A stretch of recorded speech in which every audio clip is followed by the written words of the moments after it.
Israel ప్రధానమంత్రి Netanyahu బ్రతికే ఉన్నారు. ఆ విషయాన్ని అధికారికంగా ఇజ్రాయెల్ ధృవీకరించడం లాంటి స్టేట్మెంట్లు కాదు. ఇప్పుడు ఇరాన్ సుప్రీమో ఖొమైనీని చంపేశామని గతంలో ఇజ్రాయెల్ చెప్పలేదు. అమెరికా చెప్పలేదు.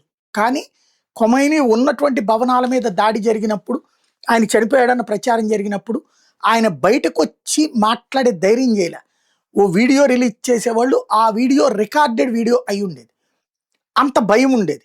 బట్ ఉక్రెయిన్ అధ్యక్షుడు జెలెన్స్కీ చచ్చిపోయాడన్న ప్రచారం జరిగినప్పుడు జెలెన్స్కీ రోడ్డు మీదకొస్తాడు. పుతిన్ చచ్చిపోయాడన్నప్పుడు పుతిన్ రోడ్డు మీదకొచ్చి ఆ సైనికుల దగ్గర చూస్తాడు. నిన్న ఇజ్రాయెల్ ప్రధానమంత్రి అదే చేశారు. ఇరాన్ వదిలినటువంటి క్షిపణులు, అక్కడ డ్రోన్ల ద్వారా ధ్వంసమైనటువంటి ప్రదేశాలని చూడటానికి స్వయంగా నెతన్యాహు బయటికి రావడం ద్వారా రివర్స్ సందేశం ఇచ్చారు.